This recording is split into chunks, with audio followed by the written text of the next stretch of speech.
sa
Magandang hapon sa inyong lahat mga kababayan. Nandito po tayo ngayon sa Cavite City at i-update po natin ngayon dito itong Nobilex at tinatawag na Nobilita Expressway.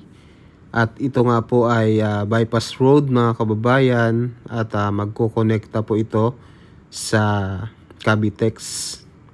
Simula po dito sa Nobilita papuntang Cavitex at may haba po itong 4.63 kilometers mga kababayan. So at malaking ginhawa ito para naman hindi na po umiikot yung mga taga Cavite para dumaan sa Kawit Interchange. So ito nga po mga kababayan na tuloy-tuloy tayo pupuntahan natin. At malaking tulong itong kalsadang ito mga kababayan, no? At good news dito sa kalsadang ito dahil ito ay toll free, wala tayong babayaran. So lalo na po yung mga taga Nobilita. Ito nga palang kalsadang ito mga kababayan ay hindi sana gagawin. Ang gagawin sana dito ay decongest sana itong kalsada, no? At palalawakan sana, widening. Kaso ang nangyari, hindi na itinuloy dahil nga po ay gagastos ng malaki at mas madadali daw po ang mga kabahayan at mga establishmento.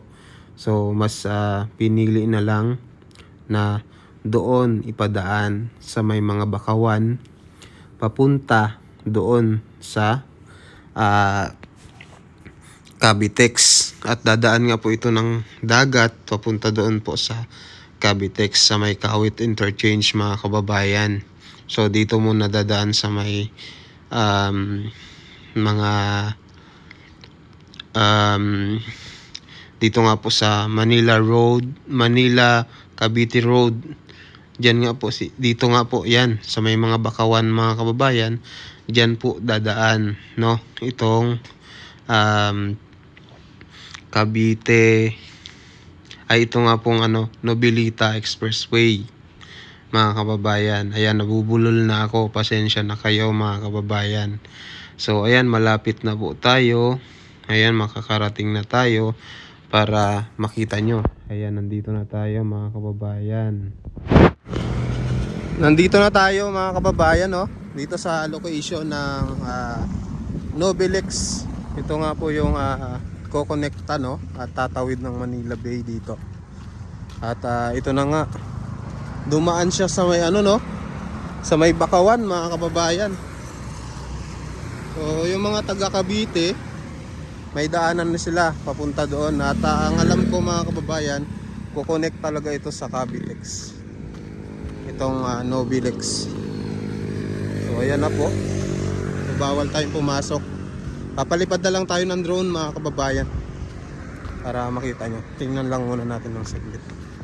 So ayun, wala tayong makita. Ayan lang, malalaking equipment lang sa ngayon. So papalipad na lang tayo guys ng drone, no? Ayan, no? Medyo maganda dito, no? Maliwalas dito sa lugar na to. Ayan, tara na. Let's go.